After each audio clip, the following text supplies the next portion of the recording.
Hello, I'm Pam Hoffman, Everyday Spacer. I'm Jeff Miller, 2049 Outfitters. At Everyday Spacer, we show regular folks how to personally and directly participate in space exploration, science, and astronomy.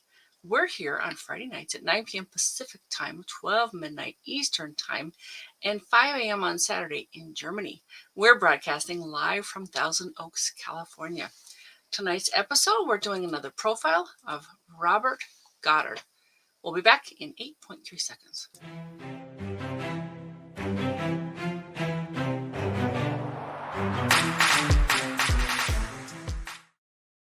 Dr. Robert Goddard was known in the USA as the Father of Rocketry. He created the world's first liquid-fueled rocket, which successfully launched in March of 1926, and much, much more.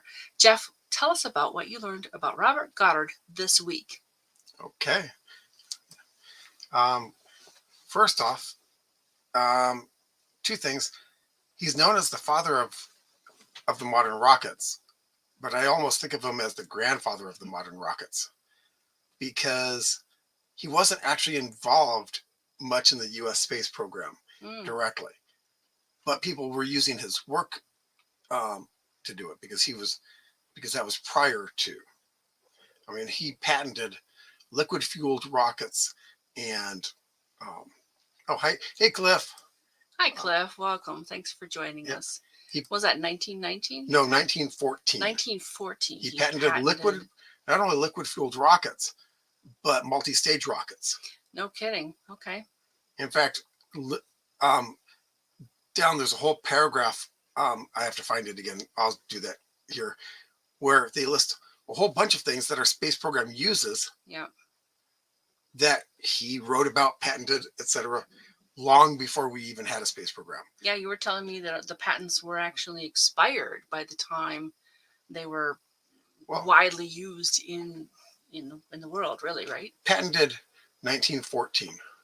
So yeah, I mean, even being generous and saying 20 years, which they weren't at that time, that's 1934, long before we started getting into it. Hey, Janie, welcome. We're so glad you're here, and thanks a lot for joining us. All right. So, and if you could share a screen. Oh yeah, sure. Here we go. Yep. Now Wikipedia has a lot of information about Robert Goddard. Some of their listings are kind of sparse, but this one's good, and I'll scroll through it a bunch and pick out some things because there's a lot of good stuff here. And I just wanted to show you some other interesting things. Just in case you wanted more photos of him, we found the search of. Oh, there's some great ones in it. I know the one that's really famous. We've seen a lot, but when we're doing the setting up for the show, I found so many more that I didn't even know existed. These are wonderful. Yeah, and you look at like this shot here, which I guess I'll open. Oh, hey, Scott, welcome. You did a school report on Robert Goddard? Oh. Ooh, we should have you on the show to tell us about what you learned. Now, thanks for joining us. We're glad you're here. Yeah, I see some of these shots, and I think almost every single rocket scientist in a 1950s black and white movie looked like this. I mean, they must have used shots like these as references for choosing who looks like a scientist. Could very well be. Your search didn't want to go. Oh, okay. Well, we lost it. It was a search from. I'm not logged in as you. That's probably why. Oh, yeah, could be. But in any case, lots of just look for images of Robert Goddard. Robert Goddard, yeah. And that's what you did. You started off just by searching for Robert Goddard. Right. Yeah. And cool. So yeah, just search for them and then try to remember the black and white movies where they had a rocket scientist, and more than half of them posed like Robert Goddard did in those photos. It was kind of. And those were early photos too, weren't they? Yeah. And I know I see you've got some videos, really short videos here too. Yeah, right? let's show.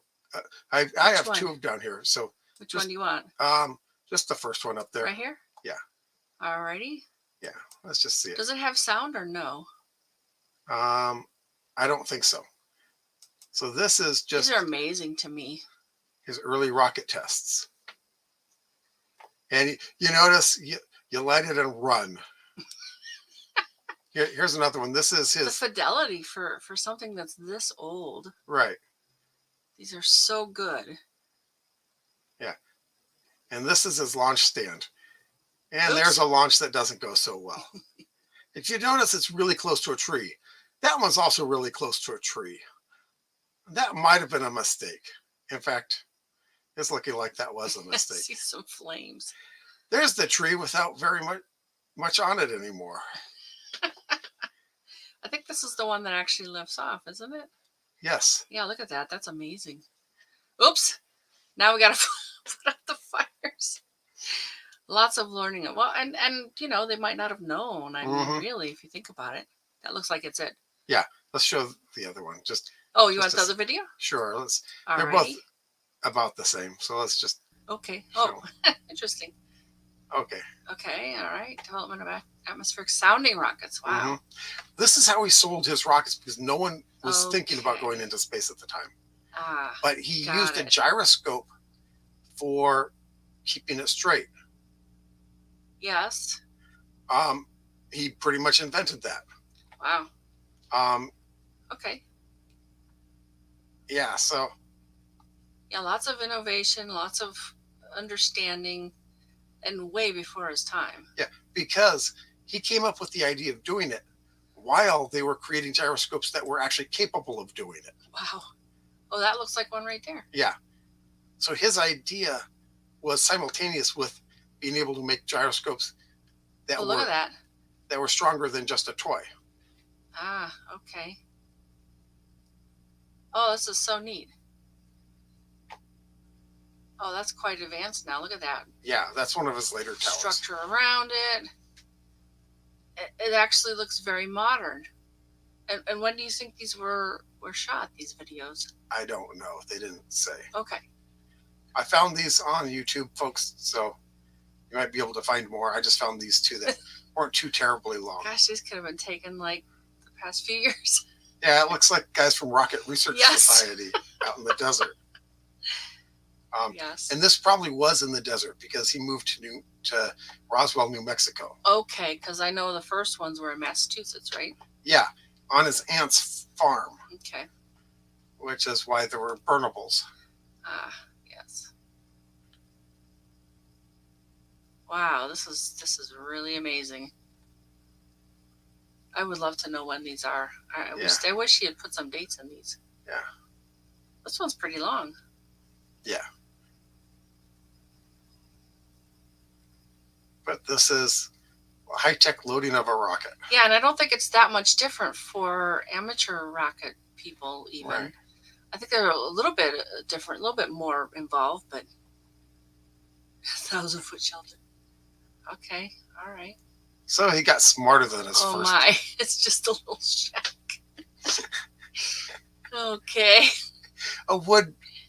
Yes. Is the whole shack wood or just the door? I don't know. Oh, it looks like the whole shack is wood. Okay. Yeah, now we've got high-speed cameras that would capture the actual launch and it would track it. Okay, 3,000 feet. Okay. I don't know if they'll show us what's coming through the telescope or just show us the telescope here.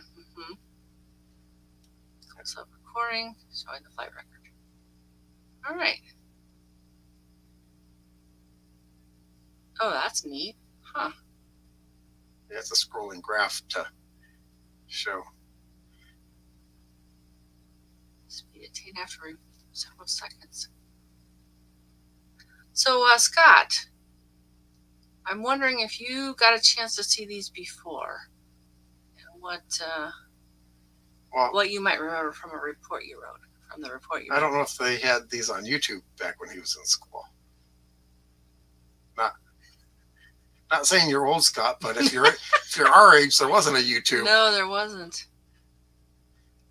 So I see a comment from Janie Becker, but I'm going to wait until the video is done. Yep. Just so we get the whole video in here. Boy, that That is flat. Yep, that's why I'm thinking it's Roswell. Roswell? Okay. Yeah, now the folks in this area go to, oh gosh, what's it called? Oh, there it is. 1935? Oh, 75. there we That's go. pretty good. Yeah, that is definitely Roswell. Okay. Because this is just prior to World War II, and It's got a, I'll post your comment briefly soon. Okay. He says the report was in the 70s. yeah, that's kind of what. Oh, that's great image of Goddard. Yeah. You notice someone pouring rocket water on it. Oh. Okay. Is that it? Yeah. That looks like it. Okay. All right, so let's get some of the comments in here. Beginning with Janie. Cool, working together on some wild ideas. So fun to see. Love the typing in a manual typewriter. Yes. Yep. And Scott says the report was in the 70s. Yep. Yeah, 1935. Isn't that amazing? I mean, just how good it is. I have pictures from a few years ago. They don't look that good. They've just gotten all drab and and lost their colors and everything. I've seen some old pictures that were just blew my mind. They're like, wait, that's 100 years old. Since it's digital, it might have been enhanced. Oh, this video. Yeah, it might might be digitally enhanced. Still, that's amazing. We're going back to the okay. Here we go. Yeah. Let's see. Got two. So there you are. Yeah. So he was very secretive of what he did, because at the time he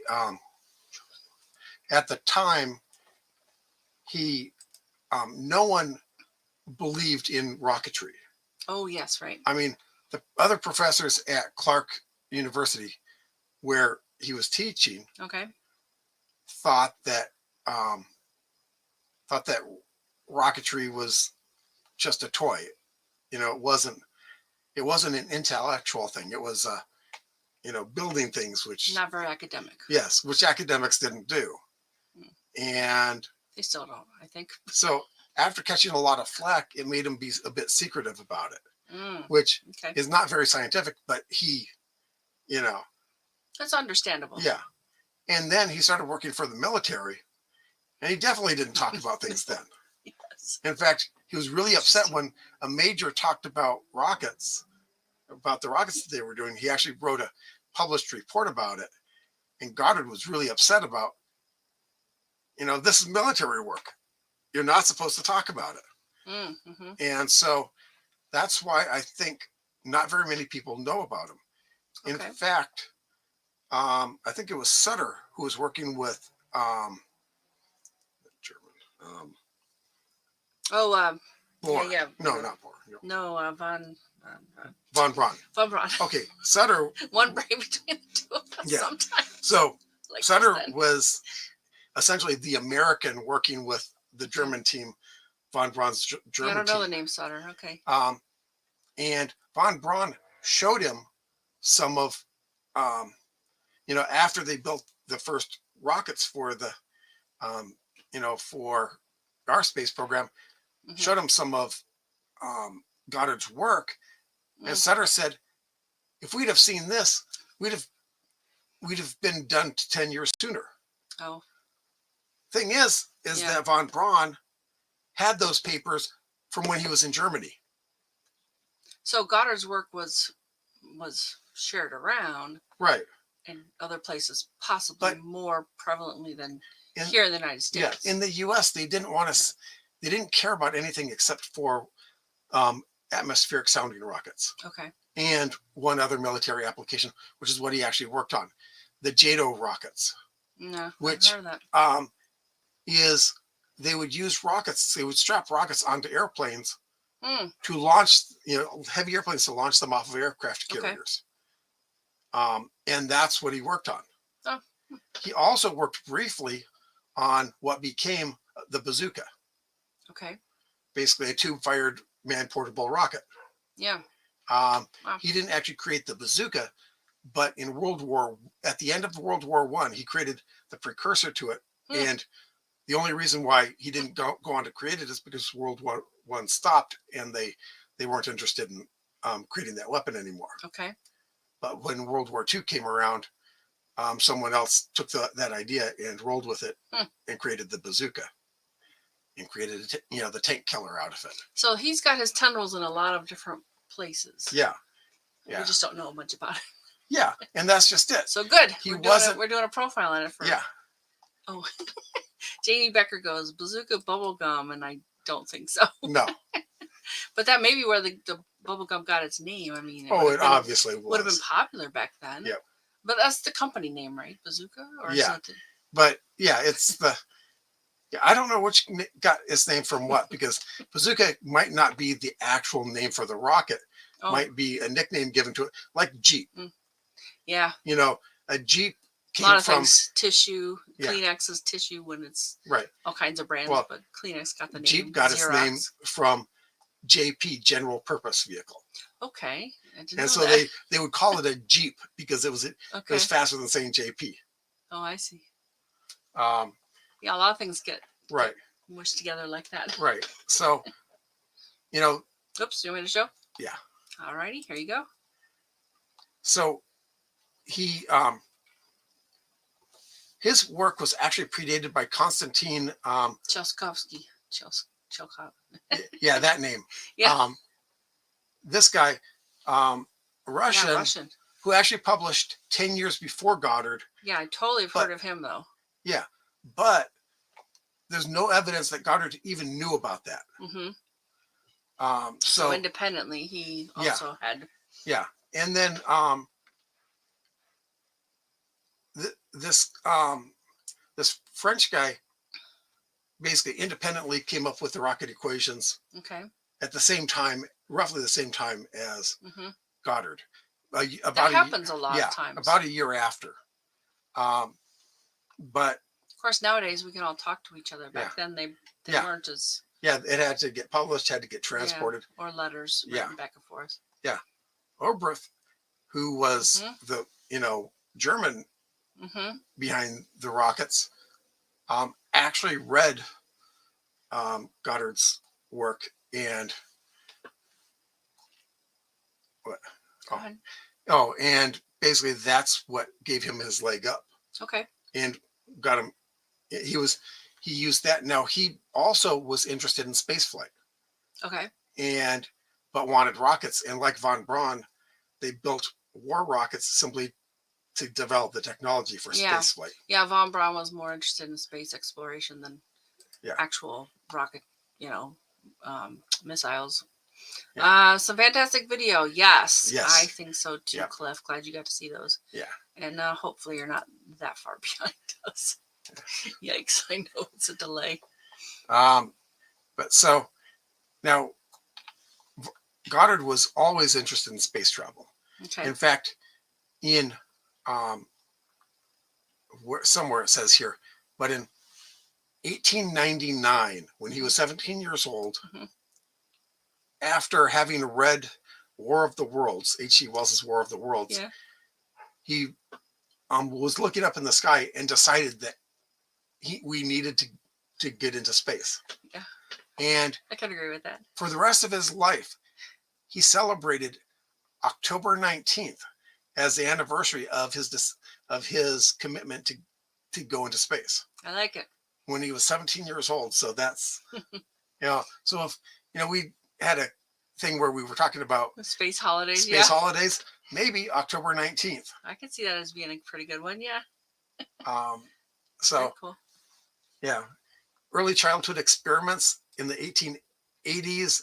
So this was this is, young to, late to early teens, early to mid teens.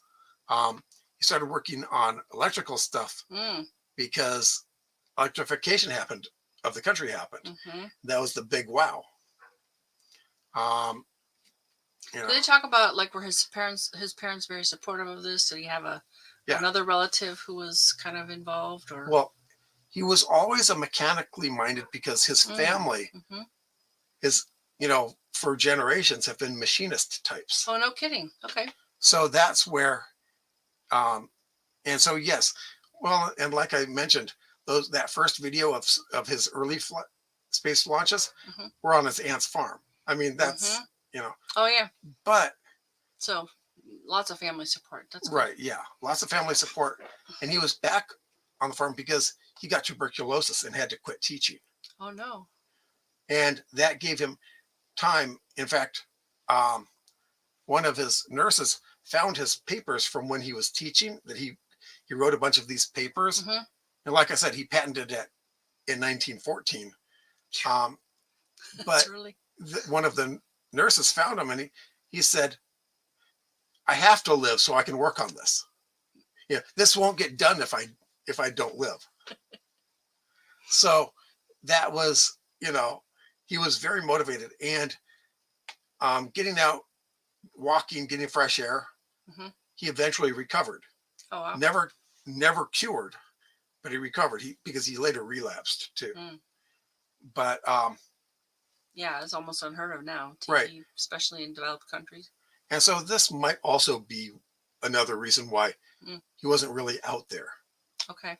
Because he was shy, he wasn't well, and people mocked him in the beginning. So he kind of, did a screw you, I'm going to do it anyway.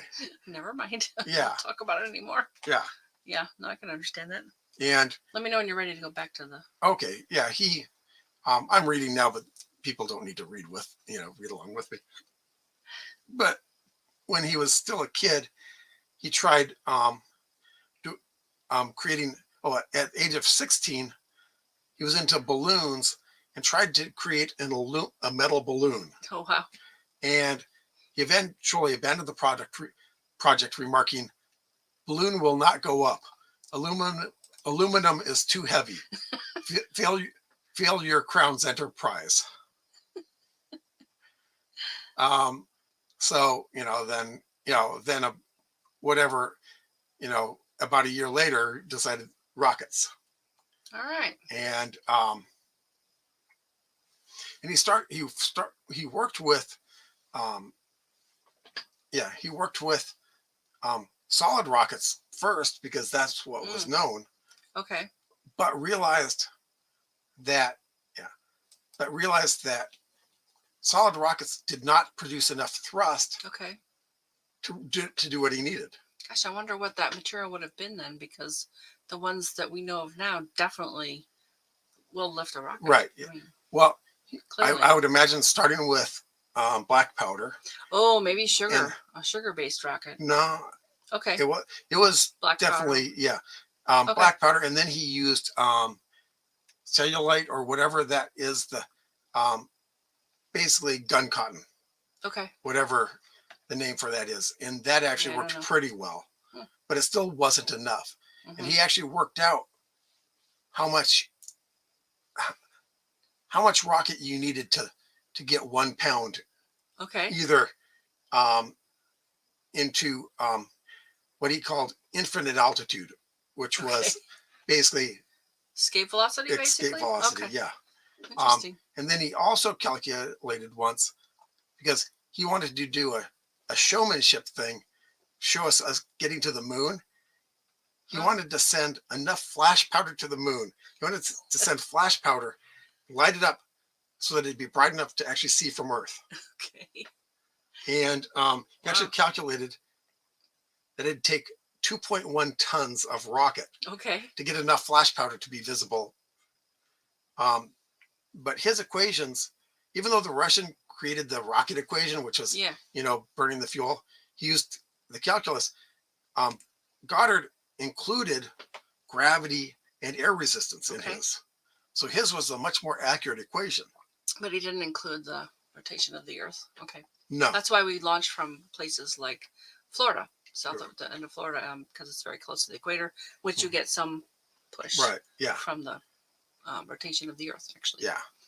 Well, and only if you're going in orbit does it really matter that much. Okay. Because you're adding your orbital velocity. Oh yeah, Janie says, talk about a forward thinker. Pretty amazing. Yeah, absolutely. And if he was like even 10 years later, I think it would have been much better. So a little bit ahead of his time. Yeah, the term ahead of their time is so overused now, but I think he truly was, because no one was interested at the time that he was doing this. I mean, the only thing the military was interested in him throughout World War II. He was working on JATO rockets just to launch airplanes off of rockets off of planes. No, launching airplanes off of aircraft carriers. Basically, Oh, it I was see. Okay. to add thrust to a heavy airplane. Okay. Got it. And that's what he was working on.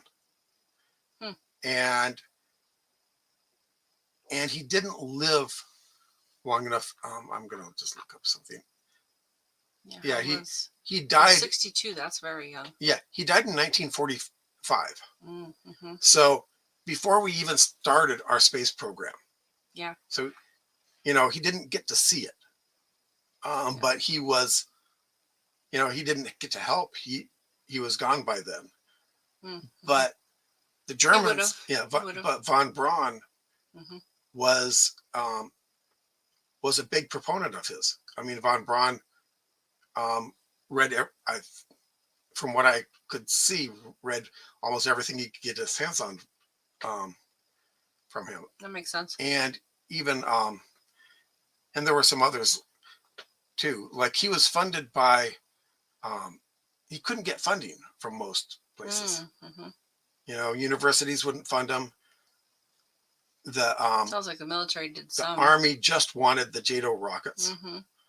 Still, it's and it got some of the technology out there for other people to use. The Army had him working on in World War I. Had him working on what became the bazooka. Okay. But Smithsonian actually funded him. Yeah. And then, as in funded the rocket research that he was. Right. Okay. And this was the liquid fuel rocket? Yeah. Okay. But that stopped. And this was early on. This was in the 20s. But that stopped because of the Great Depression. Oh, I see. I didn't realize the Smithsonian's been around that long. Yeah. And then Guggenheim funded him for a long time too. Okay. So there were some sponsors out there. That's good. Yeah. Actually, I think I have those two swapped in my head. You're going back there, so. Yeah, hang on.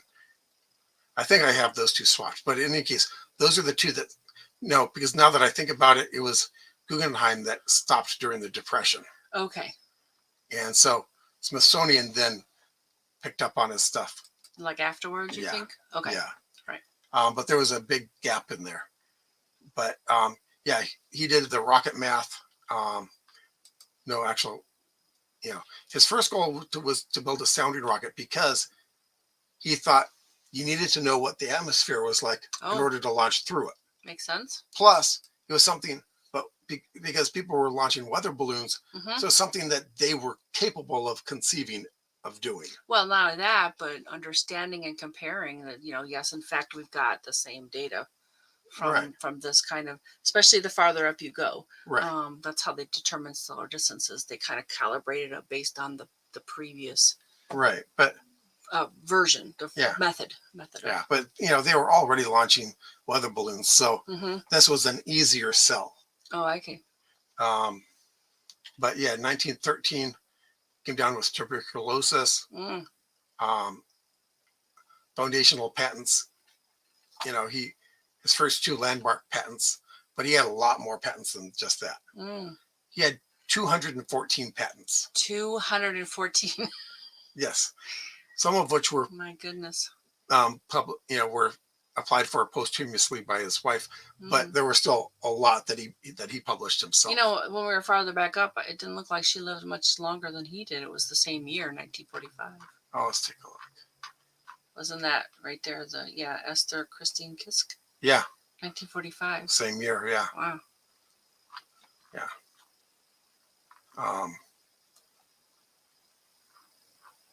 In fact, he was so mocked that the New York Times published an article saying that rockets can't work in a vacuum.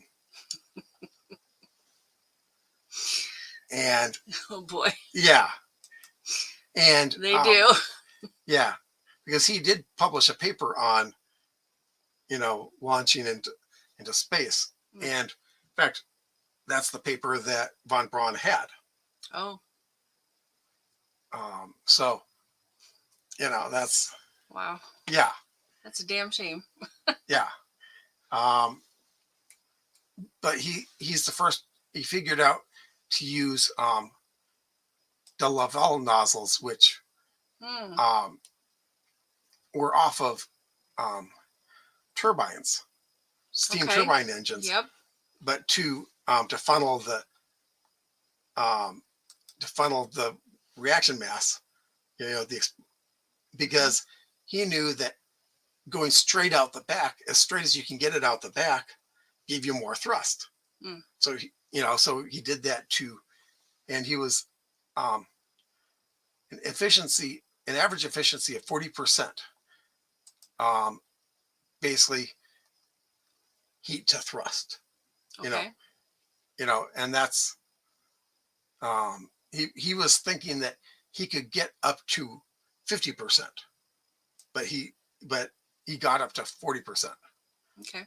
Um, That's pretty good. yeah, There's always losses in mechanical systems, so. yeah.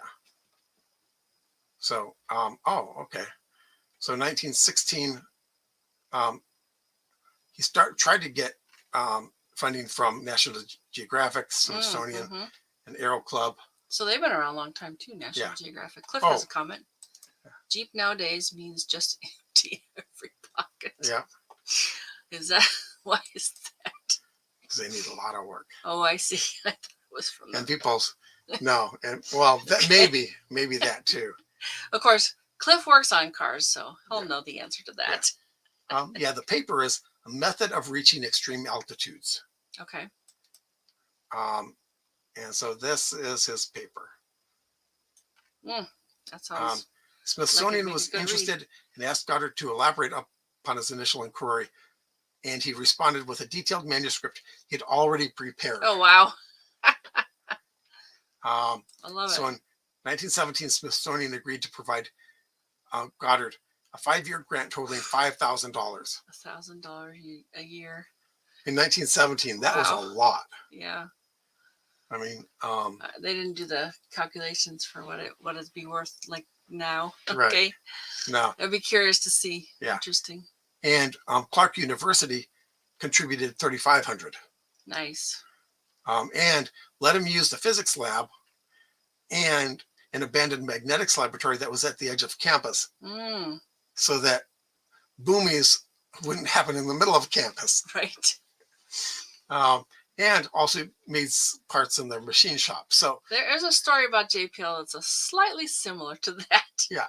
We've been there often enough. We've heard that story before. But so the university was very supportive of him. That's cool. But and it makes sense. Fellow scientists were astonished at the unusually large Smithsonian grant for rocket research. So might have been some jealousy in there, which they thought was not real science. Yeah. Because they weren't standing around, counting angels on a pin head. Yeah. I guess we're way off with Cliff. Sorry about Cliff. that. We're on Mars for you. Yeah. It's about 7 minutes here and 7 minutes back if you're talking to something on Mars. Mm-hmm. That's what that's about. So decades later, rocket scientists who knew how much it cost to research and develop rockets said that he had received very little support. But so it looked like a lot to the other scientists. It was in fact quite. I think it minor. Was anything. Oh, I see. Why didn't they give the money to us? Especially for a guy doing something with his hands, not academically. Yes. Yeah.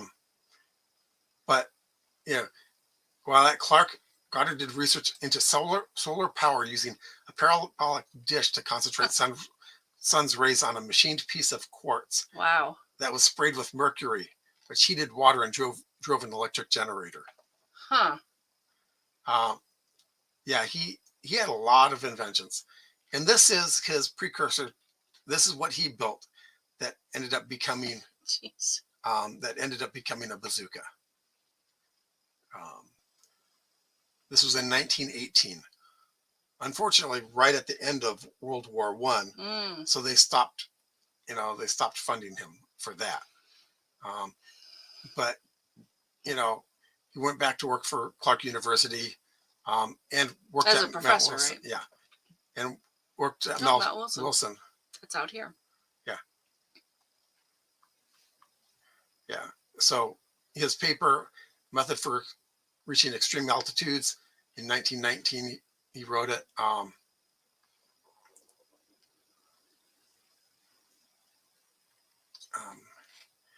Oh, yeah, updated with notes that he had submitted in 1916. So it got published by the Smithsonian.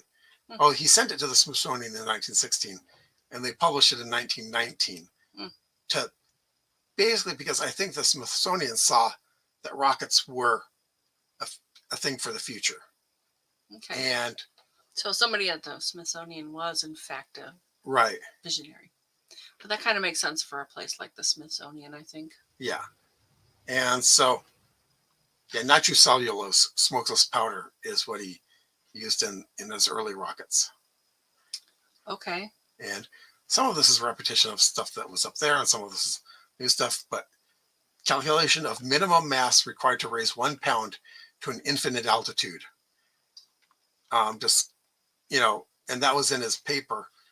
And somewhere here it says, oh, it took 602 pounds would put a 1 pound payload into so that's the escape velocity. ratio. Yeah. For the nitrocellulose? Mm-hmm. Okay. Because different things have a different. Right, yeah. And Goddard, conclusions that a rocket with a starting mass of 3.21 tons could produce a flash, using the flash powder just visible from Earth, assuming a final payload weight of 10.7 pounds. That's amazing.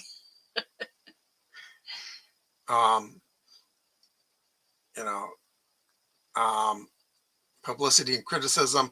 New York, in 1920, New York Times published, believes rocket can reach the moon. He was right. Yeah. And they basically said, yeah, they basically said that it couldn't happen. And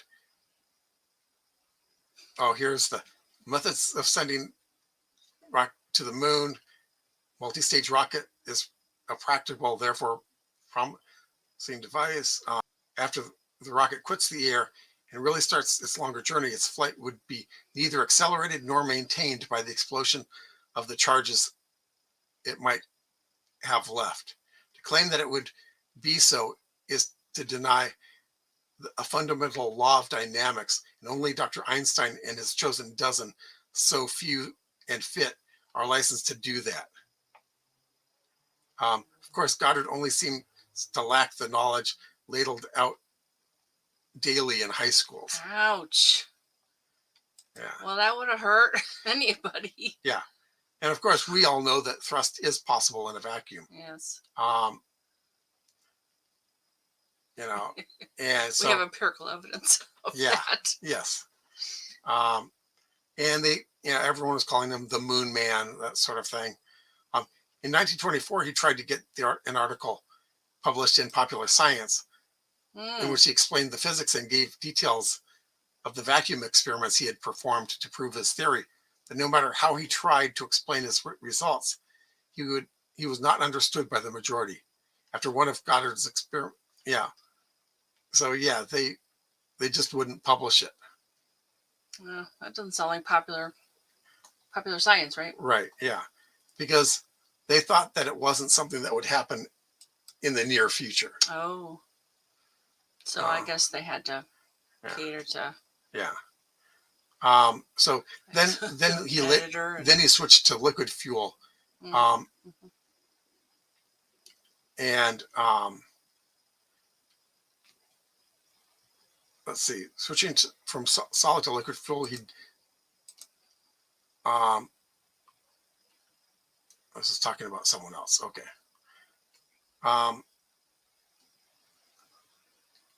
Oberth had Goddard's 1919 paper translated, and Werner von Braun read it. So this is what led to the V1, V2 rockets that Germany was so famous for. And 49 years after the New York Times editorial, in 1916, the day after the launch of Apollo 11, That's New York, 69, darling. Or 69, sorry. 1969, the day after Apollo 11 launched, New York Times published a short item under the headline, "A Correction." 3-paragraph statement summarized its 1922 article and concluded, "Further investigation and experimentation has confirmed the findings of Isaac Newton in the 17th century, and it is now definitely established that a rocket can function in a vacuum as well as in an atmosphere. The Times regrets the error." I noticed they did not use Robert Goddard's name in there. Nope. And it was 25 or 24 years after his death. Mm-hmm. So. Nice. Yeah. But this is, you might There's recognize. The picture. Yeah, this is the picture. And so everyone, I think, thought that this was a static test stand, but this was actually a cradle to hold this part, which was the actual vehicle. And this would launch. Click on that and make it. Yeah, there you go. A little bit bigger. Well, you can click on it again, and it's probably way big. Yeah. Well, not really. But okay, so this is the rocket. That's a very, here. Very famous picture. It's awful close to a tree as well. Yeah, I know. This is where, parents don't let their. This is why parents don't let their kids play with rockets. Some people have no sense. Oh, yeah. Yeah, it's there. Oh, and here, this is his control board. Which, if you think about how fancy ours. Oh, ours yeah, are. Full rooms of people at computers and. Yeah. Wow. So. It's amazing. But, and Lindbergh, basically, once you got Goddard's trust, he would talk to you about it, and Lindbergh did. Lindbergh thought that rockets were the next step past aviation, and wanted to be involved. And Lindbergh, in 1930, Lindbergh made several proposals to industry and private investors for funding. Wow. Which proved all but impossible to find following the U.S. stock market crash of 1929. Ah, okay. Yeah. But so big advocate, unfortunate timing. Yep.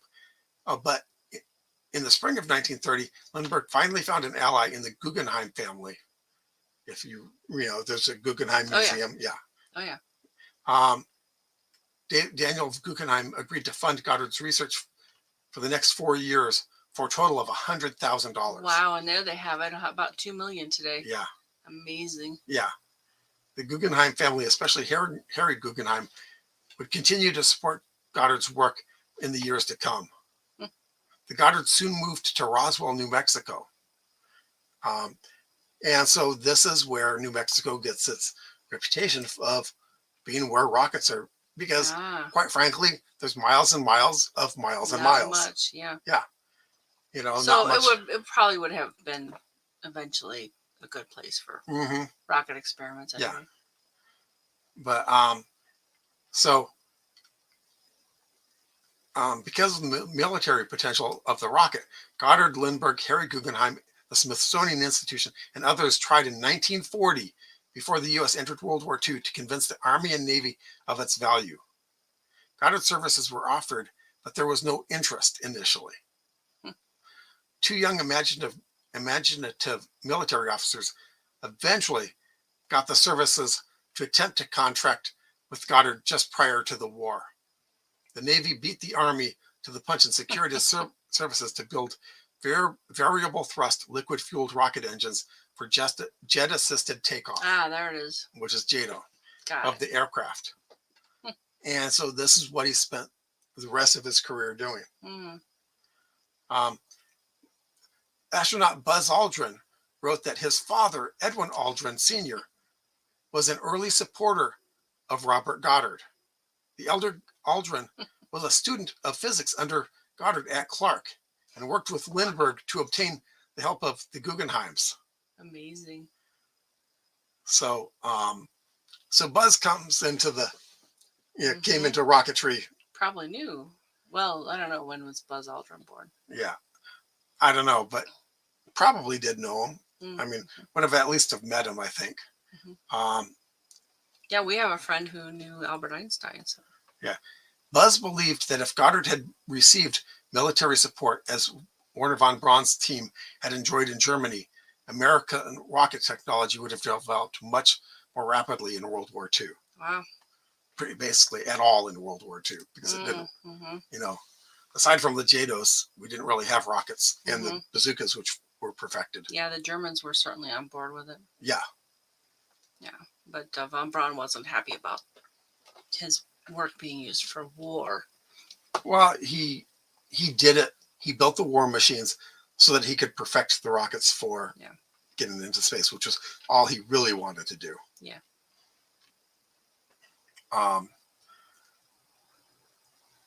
But in fact, Lindbergh thought that the Germans were, Goddard thought that the Germans were actually coming along pretty quickly in it. Mm. And in 1936, the U.S. military attaché in Berlin asked Charles Lindbergh to visit Germany and learn what he could of their progress in aviation.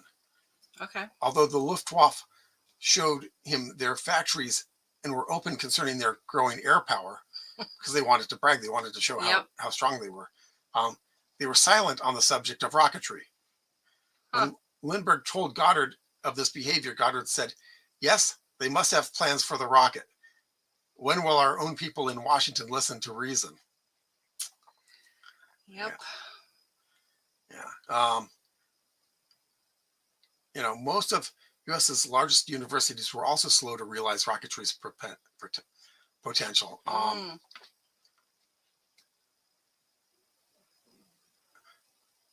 When MIT was approached, they said that the California Institute of Technology, Caltech, can take the Buck Rogers job. Janie found it for us. Buzz Aldrin was born January 20th, 1930. So about when his dad was getting involved. No, that's when his dad supposedly helped find him some funding. So it must have been a student before then. Okay. I didn't know about the doctor rendezvous part, but yeah, that makes sense, because he was the one that worked out how how two bodies in space could connect together. Yep. That was his big contribution. In fact, Goddard did a lot of the calculations for that sort of thing. Okay. So, I don't know if they were used or just reinvented. Oh, yeah. Yeah, I don't know. Yeah, and so many questions. Yeah. After the war, Dr. Jeremy Hunsaker of MIT, having studied Goddard's patents, stated that every liquid-fueled rocket that flies is a Goddard rocket. No kidding. Based on his work, basically, right? Yeah. Yeah. Yeah. While away at Roswell, Goddard was still head of the physics department at Clark. And likewise, University of California permitted astronomer Samuel Herrick to pursue research in space vehicle guidance and control. And this is where they came up with astrodynamics, is what they called it. Okay. So that's,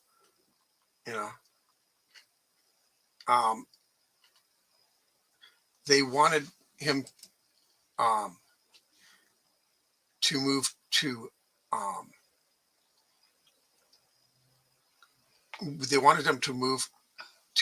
DC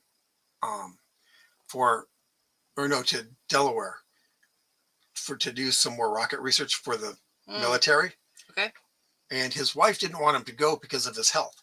because he had the tuberculosis, and New Mexico was really good for him. Probably, yeah. I was gonna say it was probably good in that area. Yeah. Hot, dry. But this was when World War II was starting, and he just said, "Nope, it's wartime. I'm going." You had to go. Yeah. And he was dead pretty much by the time we were out of the war. But yeah, there's a lot of stuff on his various launches. His gyroscopic guidance system basically got better and better. And he would celebrate how far up it went before it started to auger in. So and it would just get better and better. So that's awesome. But he would celebrate those. I mean, not that it blew up, but the fact that it lasted longer than the last one. Nice. General Jimmy Doolittle met Goddard, and Doolittle was a very big name in World War II. Okay. Oops. I meant to do this one. Yeah. There we go. So he wrote to Goddard that he was interested in rocket propulsion and the JATO. So basically, again, this is kind of weaving in, things are coming in at different times, but this is also how he really got the contract to actually do the JATO stuff. Gosh, if he'd have lived longer, he'd have been really big in this field. Yeah. Really, really big. Yeah. If he would have been listened to even then. Yeah. Because people were used to not listening to him. But shortly after World War II, Doolittle spoke concerning Goddard to an American Rocket Society conference. Stated that at the time, we in the aeronautics field had not given much credence to the tremendous potential of rocketry. And basically, in 1959, he was appointed chairman of the National Advisory Committee for Aeronautics, which precursor of NASA. Yeah. Yeah. Previous chairman thought Doolittle to be more sympathetic than other scientists and engineers to the rocket, which was increasing in importance as a scientific tool as well as a weapon. And Doolittle was instrumental in the successful transition of the NACA to the National Aeronautics and Space Administration in 1958. And he was offered the position of the first administrator. Oh, he was. But turned it down. Okay. And this is the list of his launches. So I'll just scroll through Goddard's launches. Yeah. And now altitude in feet, altitude in meters. Of course, he would have measured them in feet. Right. And flight duration, 2.5, 4.2 seconds, 5.5 seconds. And this is how high up they would get. Well, they would do, they would count airplanes in seconds as well. Right, yeah. The very first ones were seconds until they got more and more. Yeah. Yeah. So, so if you want to see his list of his and the different rockets that he used, this is a good article. There's a lot of analytics in here. Annapolis is where he ended up. Okay. And that was probably not good for his health. In fact, he got so bad that he couldn't talk above a whisper. And what's up? Oh, let's see. Hey, Dave. Thanks for joining us. Buzz Aldrin is still alive and recently was made an honorary general in the Space Force. How cool is that? Yep. Yeah. The Space Force being pretty new. Yep. Actually. So he actually lost the head. He lost the acting head of the physics department at Clark because he was doing emergency work for the Army and was not communicating with Clark because he was working with the Army and what he was doing was secret. Yeah. And well, that's understandable, so I guess. But Goddard replied that he believed he was needed by the Navy actually in this case, Annapolis, yeah, that would be Navy. Um, and was nearing retirement age and was unable to lecture because of his throat problems, but did not allow him to talk above a whisper. He regretfully resigned as professor of physics and expressed his deepest appreciation for all Atwood and the trustees had done for him, indirectly for the war effort. Wow.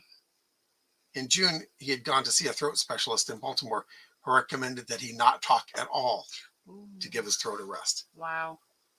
So, that'd be hard for a professor. yeah. And 1942, he used hypergolic propellants. Oh, wow. Yeah, I mean, that's very advanced. Yeah. And he was basically at the forefront of it. Scroll over the hypergolic. That's what is it? What? It's rock. Yeah, it combines, and then just the combination itself. Once they touch each other, they ignite. Yeah. Yeah, that's up there. That's pretty advanced. Yeah. Eventually, the Navy had Goddard build a pump system for Caltech's use with acid aniline propellants. The team built a 30-pound thrust engine using a cluster of 4 750-pound thrust motors. Wow. So, a lot of the things that we currently use, he came up with. The German V2s, they talk about how Goddard was convinced that the Germans had stolen his work. Well, he published it. It wasn't really stolen. But well, they implemented it better than we did. Right, yeah. And they actually found a V2, an unlaunched V2, toward the end of the war, when we were advancing through Germany. And he found 3 features of the V2. Turbo pumps were used to inject fuel into the combustion chamber, which he developed. 2 gyroscopically controlled vanes in the nozzle stabilized the rocket until external vanes in the air could do so, which he did. 3, excess alcohol was fed in around the combustion chamber walls to act as a blanket of evaporating gas to protect the engine walls from combustion heat, which he did. So it's very interesting because, of course, we all know about von Braun coming over here. A lot of us do. I don't want to assume too much, but when, they came over from Germany, we were all thinking, oh, it's German technology, when in fact it's probably Goddard's technology. Even Goddard said that the V2 was more advanced than anything he was working on. So the Germans took his ideas and advanced them past what we would do because they got funding. Right. They had teams of, essentially slave labor working on stuff. Oh. So, that's why it got, they were much more advanced in it because they could work on it. Goddard was pretty much by himself for a lot of this. Yeah. And mocked. Yeah. And ignored. And when he wasn't mocked or ignored, he was, had military secrets. So he didn't talk about them then. Yeah. Yeah. We going back to the... I'm looking for one thing, because somewhere it shows, you don't have to show this. I'm looking for his, that's way above this. When they talk about all of the different things that he created, and it's like a list of... I actually sent that to you. I emailed it to you, but not myself. Oh. Yeah. You don't have to show me scrolling around. Okay, show me scrolling around. Good. That worked. Are you just looking for a list, or? Yeah, I'm looking for that paragraph that I sent to you. And I can't find it, but a whole list of things that he created. Got a lot of tabs there. Is any of it? No, okay. None of them, because it's from this document. Okay. So there's a whole list of things that we currently use. and it's just amazing because you look at that and go, we use that, we use that. The regenerative cooling. Yeah. We use that. Yeah, we do. He did it. Turbo pump to. Yep. We use that. There's so much in here that we currently use in rocketry that he did. NASA has a pretty good. Let me share that one. Yeah, sure. Okay. NASA has a pretty good article. It's not nearly as complete as the wiki one, which is why I didn't really focus on it, but it's, again, it shows a good chunk of what's in there. Okay. Well, and then there's a NASA center named after Robert Goddard. Yes. And this is Encyclopedia Britannica. Oh, yeah. I like that too. Early life and training. They basically, show a bunch of his stuff. And Effie's farm in Auburn, Massachusetts. That's where he lit off some of his early rockets.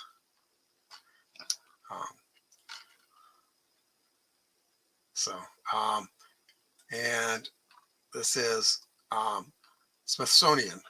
Oh, very cool. They have a bit on him. And mostly talking about his work while he was working with the Smithsonian. Which makes sense. Yeah. And then National Museum of neat. And they have an exhibit for him, and so does, and this is Famous Scientists, just a website I found. Nothing new on here, but if you want to see the same thing written again. And he's in the National Aviation Hall of Fame. Oh, cool. International Air and Space Hall of Fame, and the New Mexico, what do they call this? Museum of Space History. Oh, yeah. And nice. Yeah, and those videos that I found on YouTube, that's pretty much what I've got. But that wiki article is really thorough and has a lot of links that you can follow. In fact, it talks about some of the other early implementers of the space program, including Obreth, Yeah. And so I think I'm going to do some profiles on those guys too. Oh, cool. At some point. Yeah, good. Do you want to read this part? Oh. You kind of covered it already. Yeah, I covered it. All right. Let's see. Janie Becker says, thank you for entertaining and educational content, guys. Awesome. Thank you. Yep. Yeah, this is, of course, we learn a ton when we do these projects, these profiles. And it's very neat for us too. Totally. So please, if you have any other comments, do add them. We'll go on. We do have a couple of other segments for the show. Let me just pop down there. One of them is called Some Stellar Events This Week. We're talking about May 19th through the 26th. The Globe at Night is wrapping up their project. It went from May 11th, goes to the 20th. In the Southern Hemisphere, you can look for Crux or Leo. In the Northern Hemisphere, you can check out Leo or Boötes, and this is where you can take your cell phone, your smart device, and go out, take pictures of the area, report on what you see, how it looks, that kind of thing. They have some, images to compare it to, and let them know what it's like in your area. It's a great citizen science project. We've heard that it's very important. May 19th, that's tonight, is the new moon. It's a great night to go out and do some observing because the moon does not interfere with your observing. So May 20th is considered National Women in Aerospace Day. May 22nd, the moon rides high, and it's Victoria Day in Canada. What does the moon rides high mean? I don't know. Okay. I saw it in the almanac. So it's one of my really great resources is the Farmer's Almanac. So one of these days we'll figure it out and we'll let you know. Let's see, May 23rd, Venus and the moon are in conjunction. That should be really beautiful because it's going to be a crescent moon. Oh, we've got a picture of that. Care to go over and find it, and then we'll show that. And it's got a couple of these days. Yeah, there we go. All right, so as you can see here, we've got the 22nd. Moon compared to Venus, the 23rd, it's beyond Venus, and the 24th. Of course, the moon is getting bigger and bigger, a bigger crescent. And so, that's going to be really beautiful. Oh, AC, welcome. Hey, Missed the early part of the show, but did you mention his development of the JATO units? Yep. Yeah, that was a big part of his work with the military, right? Right. Yeah. It's pretty much all they funded except for in World War I, what then became the bazooka. Mm-hmm. All right, so you've seen the picture of Venus and the Moon in conjunction. There's going to be a couple of nights, actually, if you see it below it and then above it, that they consider the 23rd to be the conjunction. May 9th. No, Oops, that's 24th. wrong. Boy, is that wrong? No, I think it's the 26th. Right? Isn't that our next show? May 26th, yes. May 26th. I had it last week. Friday night show. Next Friday, we'll demonstrate something Dawn shared with us. I'll tell you about that more in a minute, though. Find us Fridays at 9 p.m. Pacific time on the Everyday Spacer Facebook page and the Everyday Spacer YouTube channel. Take it away. Other events and activities. Yes, this internship program for STEM students. Check out the link in the chat. Which I will share right now. And this should be, oh, where's the, okay, my cursor wasn't showing up. All right, there. Should be a clickable link for you in the chat. Yep. And Everyday Spacer Week this year triggers the Everyday Spacer 2022 awards. We're taking nominations and we'd like a committee to help. We'll pick 2022 winners during World Space Week in October. You know, I actually found many, hi Don, welcome. Glad you could be here. You know what? It's never too late. I found many other events and activities recently. I'm going to be sorting them out though, and then showing them to you very soon in future shows. If you or someone you know has done something interesting involving space exploration, science, astronomy like that, we'd love to share our live. Join us again next Friday, May 26th, when I will delve into the Vasco Citizen Science Project. And thank you for showing up, Don, because that's the one that you shared with us. I am totally excited about checking that out because they have noticed that stars are disappearing. Why? I don't know. I'm going to find out. And then I'll report back to you.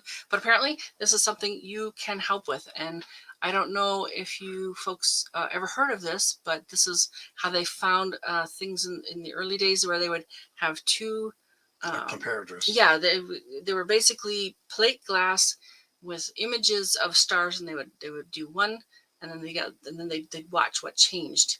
So they called it blink comparator. Well, you know, the universe is expanding. And stars are probably falling through the stretch marks. Well, I don't know about that. And I just published a link to the wiki article about Robert Goddard. So okay, it says Facebook though. Facebook photo. Did you pick up the image of the Venus in conjunction with the moon? Never mind. That's the. You get both. You get both. You get the Venus conjunction, and now you'll get this because it did not pick up the Control C. Yep, there it is. Okay. I think this is the one he was talking about. There it is. So second one is the one. Excellent. Well, thank you so much, Dawn, for being here with us. AC, Janie Becker, Dave G, Cliff Watson, Scott Bragdon. I think we got everybody. We really love it when you're here. We just have so much, such a better show. Because you get to ask your questions and we get to help you with the answers if we know them. And if we don't, we'll figure it out. All right. So anything else from you? Nope, that'll do it. Anything else from you? It doesn't look like it. I saw something. Oh, it just, I see. It did not publish to the Everyday Spacer Facebook page. It gives us an error. Yeah. All righty, folks. Have a great week. We will see you next Friday. Good night.